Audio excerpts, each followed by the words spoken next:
Midden in het groene hart ligt Woerden. Een oase van rust, zo lijkt het. Maar dat is lang niet altijd zo geweest. De stad en de omgeving waren in de afgelopen eeuwen meer dan eens het toneel van heftige strijd. De ligging is op de grens van Utrecht en Holland vaak van strategisch belang. Macht en militair vertoon leiden vaak tot rampen voor de bevolking. Woerden is daarop geen uitzondering.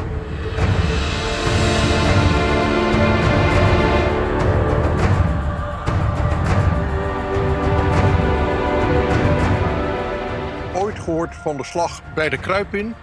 Waarschijnlijk niet.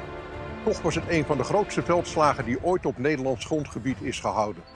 Wat gebeurde er precies in 1672 hier bij de Kruipin? Engeland en Frankrijk, gesteund door de bisdommen van Münster en Keulen, sluiten een monsterverbond.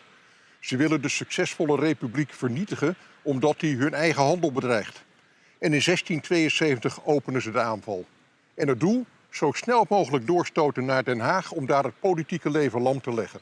De Hollanders trekken zich terug achter de enige verdedigingslijn die ze hebben, de waterlinie op de grens tussen Holland en Utrecht. Ze geven Woerden op en trekken zich terug tot een Bodegraven. Daar is de waterlinie echter het smalst. En koning Willem III besluit dat het van strategisch belang is om Woerden toch terug te pakken op de Fransen. En in de nacht van 10 op 11 oktober gaat hij met 3 legertjes op weg en omsingelt Woerden. Bij het krieken van de dag hebben de Fransen in Woerden dat natuurlijk in de gaten. En die denken, we hebben hulp nodig vanuit Utrecht, ons hoofdkwartier. Een boodschappen sturen kan natuurlijk niet. En daarom maken ze een vuur op de toren van de Peterskerk. Dat loopt echter fout af, want de brandende toren stort in de kerk. Vonken en harde wind doen de rest. Een groot deel van de stad brandt af. De Hollanders proberen de Franse versterking uit Utrecht de pas af te snijden door de enige toegangsweg die loopt van Utrecht naar Woerden langs de Oude Rijn te blokkeren. Dat doen ze vanuit haastig opgeworpen schansen. En het lukt een paar honderd Hollanders om 20.000 Franse soldaten tegen te houden bij de Groepenbrug, hier even verderop.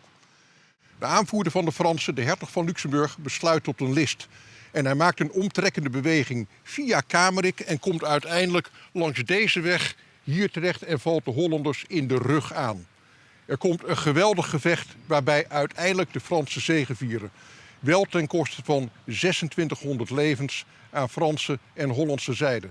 Een ongekend drama waar je vandaag de dag niets meer van terugziet.